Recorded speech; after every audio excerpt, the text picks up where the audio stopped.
old lady out and shit. Grandma! Say hey to the camera.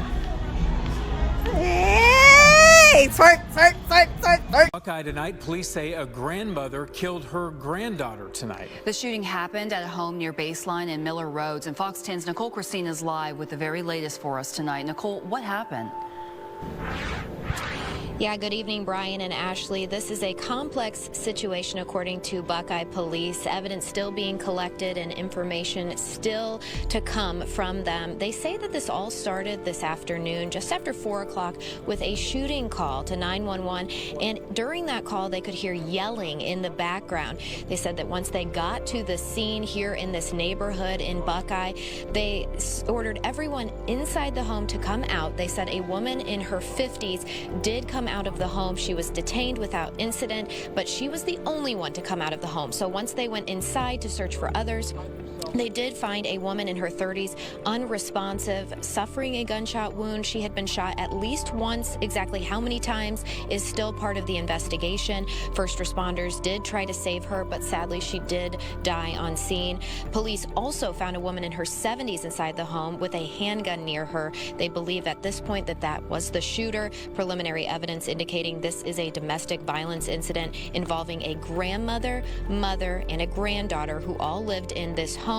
At this point, no other people are believed to have lived there except for these three. Buckeye police say this is the first homicide of the year with city police, and it's been a hard day for everyone. Look, I've covered a lot of family murders in my time, but this one actually made me pause and rewind the police report because I thought I'd read it wrong. A grandmother shot her granddaughter during what started as a regular family dispute. And somehow, this gets worse the deeper we go. I'm Troy Hayden, a grandmother behind bars accused of killing her own granddaughter. Police say it started with a family fight involving 3 different generations of women. 12 News journalist Gabriella Becerra is live in Buckeye with new details on this investigation. Gabriella? Well, Tram and Troy, Deborah Green Davis is now facing a second-degree murder charge. We've learned she lived in this house behind me with her daughter and granddaughter. All 3 of them were home last night when this shooting happened. According to court documents, Green Davis allegedly called 911 after hearing her daughter and granddaughter physically fighting in another room. Her granddaughter allegedly attempted to take the phone away from her grandmother by punching her in the head and shoulder. The fighting continued, and that's when Green Davis allegedly took out a gun and shot her granddaughter in the back. Officers arrived at the home near Miller and Baseline Roads and shouted commands for everyone to come outside. The mother, only identified as a woman in her 50s, did come outside without a problem. Officers then went into the home and found the granddaughter, identified as 31-year-old Larkia Elliott. They did CPR, but she died. Officers continued to search the home and then found Green Davis alone in another room with a gun. Grandmother behind bars accused of taking out her own granddaughter. Police say it started with a family fight involving 3 different generations of women. And honestly, when I first heard about this case, I thought there had to be some mistake in the reporting. Now, before we get into how this family completely imploded, let me introduce you to the victim, because she deserves better than just being remembered as a statistic. Look, her boyfriend posted a new girl on Instagram. Let me see your phone. Oh my God. Girl, let me see your phone. Bitch, Give me first. Let me shit out your ass. dang. Oh, he got a girl. Oh my God. All right, if he dead, yeah, he got a bitch. Nurse! Oh hell no. Nurse! Some lips. Come take this off me. Girlfriend. Y'all just go sit. Oh my God, y'all ain't shit. Look at my lips. Y'all gonna let me lay here, my lips. 31-year-old Larkia Elliott was the kind of person who lit up every room she walked into. You know those people who just have that energy? That infectious smile that makes you feel better about your day? That was Larkia. And man, was she hustling to build something real for herself. She built up over 20,000 subscribers on TikTok. And before you roll your eyes at another influencer, hear me out. This woman was actually talented. Her videos were pulling hundreds of thousands of views because she had that rare combination of genuine humor and personality that you just can't fake. She wasn't just dancing to trending sounds, she was creating content that people actually wanted to watch. And here's the thing that gets me. Larkia was this close to making her dream a reality. You know how many people talk about quitting their day job to pursue their passion? Well, she was actually about to do it. The girl was planning to leave her position as a detention officer at Maricopa County, Arizona, to become a full-time content creator. That takes guts, and honestly, smart move. But Larkia wasn't just some one-trick pony banking everything on social media fame. This woman had a work ethic that would put most people to shame. Born in Detroit, raised in Arizona, and she'd been grinding her entire life across more careers than some people have job interviews. We're talking caregiver, mental health counselor, preschool teacher, correctional officer. The woman knew how to adapt. And get this, she was running side hustles too. Handmade jewelry on Etsy, hair and nail services.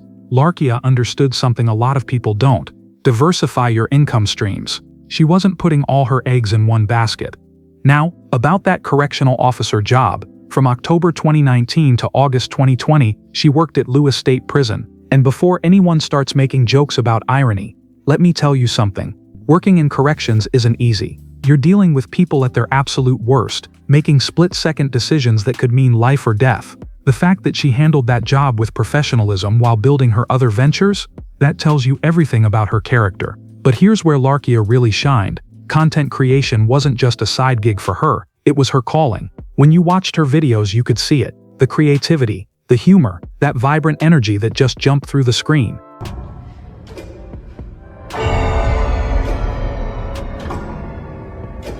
She had that special something that separates real influencers from people just trying to get famous.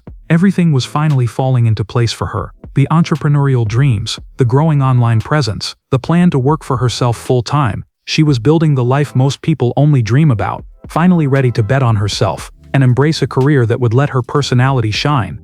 You know what's crazy? Life has this twisted way of pulling the rug out from under you, right when you think you've got your footing. Larkia was standing on the edge of everything she'd worked for.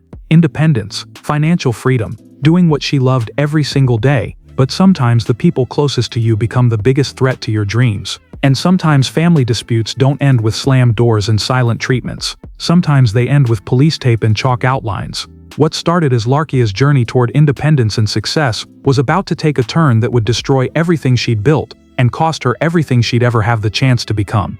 Now, here's where we need to talk about what was really going on behind those Mother's Day posts and family photos. Because Larkia wasn't just building her career, she was navigating a minefield at home. See, Larkia had started embracing this whole holistic lifestyle thing, growing out her natural hair into locks, diving deep into Black history, learning about health and wellness. Good for her, right? Personal growth is supposed to be celebrated, but apparently not everyone in the family was here for Larkia's evolution. The tensions at home were real, even though Larkia kept posting these loving tributes to her mom Tanisha and grandmother Deborah. Check this out. In May 2019, she writes this whole heartfelt Mother's Day message. Words can't explain how much I love this crazy woman. Sometimes our relationship is like a scale. Sometimes we go up or down. A scale that goes up and down? That's not exactly we have the perfect relationship, is it? That's someone trying to put a positive spin on drama. But she keeps going. You are still my mother who gave heir to the throne. Heir to the throne? What throne? We talking about a royal family or a family where someone's always fighting for control? And then she adds her grandmother Deborah to the tribute. These strong, beautiful women, they do their job better than a 9-to-5. They go above and beyond. Now that sounds sweet, but when you know how this story ends, you start reading between the lines differently, don't you? Here's what nobody talks about enough. 3 generations of women under one roof is complicated on a good day. Add in different mindsets about life, independence and how things should be done, and you've got a recipe for constant friction. Deborah came from that old-school generation where respect meant compliance, where questioning authority was disrespectful, where young people stayed in their lane. But Larkia?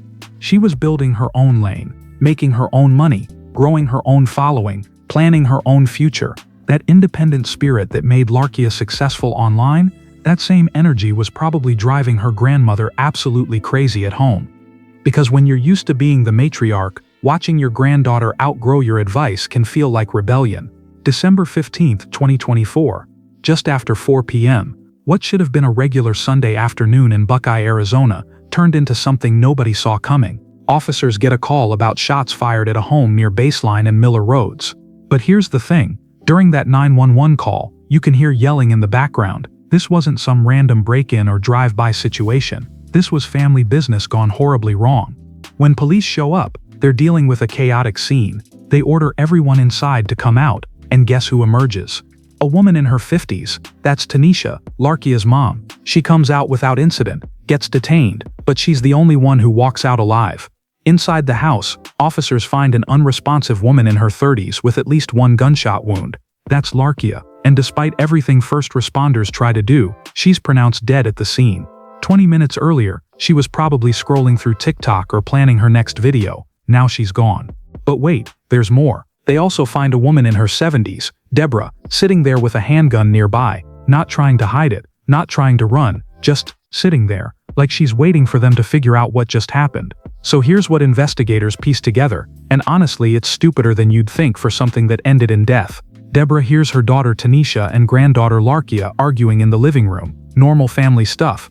Smart move number 1. Deborah calls 911. Finally, someone in this family makes a reasonable decision. She's trying to get help to break up the fight. That's what you're supposed to do, right? But then everything goes sideways. Larkia tries to take the phone away from her grandmother. Now, I don't know if she didn't want the police involved, or if she just wanted to handle it herself, but that move backfired catastrophically. This is where it gets messy. Larkia allegedly punches her grandmother during this phone struggle. Then her mom Tanisha grabs Larkia by the hair, and now we've got a full-blown family brawl happening. And here's where Deborah makes the decision that changes everything. Instead of stepping back, instead of letting the police she already called handle it, instead of using literally any other de-escalation technique known to mankind, she grabs a gun. One shot to the back. That's how Larkia's dreams, her growing career, her plans for independence, all of it ends, with her grandmother shooting her in the back during what started as a regular family argument. When Deborah gets arrested, you know what she tells police? I shot my granddaughter, but I didn't think she was going to kill her mother. Hold up, run that back. You didn't think she was going to kill her mother, but you shot her anyway. That's like saying I didn't think the house was on fire, so I called the fire department. The logic doesn't add up, does it? So Deborah gets a full medical evaluation after her arrest, and surprise, no serious injuries. Which makes sense because getting punched by your granddaughter during a phone struggle apparently doesn't justify shooting her in the back. Who could have predicted that? When she finally appears in court, Deborah shows up in a wheelchair. Now I'm not saying that's strategic, but it's interesting timing, isn't it? Sometimes people suddenly need mobility assistance right around the time they're facing murder charges. The judge doesn't mess around though. Sets her bond at $500,000 cash. Not a property bond, not a percentage, cold hard cash. Good morning, ma'am. May I have your name and date of birth? My name is Deborah Green Davis. Is your date of birth June 9th, 1953? Correct. All right. We are here today on Superior Court in new case. You were arrested on allegations of murder in the second degree, which is a Class 1 felony. I will find probable cause and I will appoint you an attorney. I'm setting a status conference on December 23rd at 8:30 and a preliminary hearing on December 26th at 8:30, both in the downtown Superior Court. I am going to issue a cash bond today in the amount of $500,000. That does mean you can use a bonding company. Bonding companies are going to set their own terms on cash bonds, but you'll have access to the bonding companies when you get back to custody. If you do post that bond, I'm also ordering that pretrial services supervise you in the community and that they install an ankle monitor on you prior to your release. If you do post that bond, I'm also ordering that you not return to the scene of any alleged crime, no contact with any alleged victim, complainant, or witness, no contact with the arresting officers, no weapons, no drugs without a valid prescription, and no driving without a valid driver's license. This will all be in your paperwork. Do you have any questions? No, I don't. Okay. Thank you, Your Honor. Not a problem. Grab that paperwork from the officer, and then they'll take you back out to process. Okay. I'll take you back out. Okay. Okay. On your legs. Thank you. Thank you. That's the court's way of saying we think you might be a flight risk, Grandma. That means the prosecution believes Deborah acted intentionally but without premeditation. Basically, you meant to shoot her but you didn't plan it ahead of time, which tracks with a family argument that escalated way beyond anything reasonable. But let's talk about what really happened here, because this case raises some uncomfortable questions that nobody wants to address. First off, where exactly was Tanisha during all this? Your daughter and your mother are having a physical altercation. Your mother pulls out a gun, and you just watched? The reports say she grabbed Larkia by the hair, so she was actively participating in this fight. But when her own mother aimed a weapon at her daughter, did she try to stop it? Did she scream? Did she do anything? Because here's what's bothering me. This wasn't some split-second decision. Deborah had to process that her granddaughter was struggling with her daughter, walk to wherever she kept that gun, pick it up, aim it, and pull the trigger. That's a series of choices, not one moment of panic. And let's be honest about the family dynamics here. Larkia was becoming independent, successful, ready to leave that correctional officer job and build her own empire. But sometimes the people who raised you can't handle watching you outgrow the life they planned for you. Was this really about protecting Tanisha from her daughter? Or was this about an older woman who couldn't stand that her granddaughter was slipping beyond her control? Because shooting someone in the back doesn't exactly scream "I was defending my family." Here's the uncomfortable truth. Families can be toxic. Love doesn't automatically mean healthy. And sometimes the people who claim they're protecting you are really just protecting their own authority over you. Larkia spent years posting those loving social media tributes, talking about how her relationship with her family was like a scale that goes up and down. That's someone trying really hard to maintain peace in a situation that probably never felt peaceful. Think about it. She's building this amazing online presence, gaining thousands of followers, planning her escape from the 9-to-5 grind, finally ready to bet on herself and live her dreams. But every day she goes home to people who probably saw her success as disrespect, her independence as rebellion. On January 3, 2025, Larkia Elliott was laid to rest in Detroit, Michigan, 21 days after her grandmother decided that a family argument was worth ending a life over. But here's what really gets me. We didn't just lose Larkia that day. We lost everything she could have become. The content she would have created, the people she would have inspired, the business she would have built. All those dreams and plans and potential, gone because someone couldn't handle a heated conversation without reaching for a weapon. This case isn't just about domestic violence or family dysfunction. It's about what happens when control becomes more important than love, when ego matters more than life, when some people would rather destroy what they can't dominate. Look, family arguments happen, voices get raised, feelings get hurt, sometimes people storm out and don't talk for weeks. That's normal. What's not normal is thinking the solution to family drama involves ammunition. So the next time someone tries to tell you that family always comes first, remember Larkia Elliott. Remember that sometimes the most dangerous place you can be is in your own home, with people who claim to love you but can't stand to see you grow beyond their expectations. And if you're dealing with family members who can't celebrate your success, who see your independence as a threat, who need to control every aspect of your life, maybe it's time to ask yourself whether their version of love is worth your peace of mind, or in Larkia's case, your life. Rest in peace, Larkia Elliott. You deserved better than the family that failed you. Family should be a refuge, but even the closest ties can fracture. Stay alert, look out for one another, and reach out if you sense danger.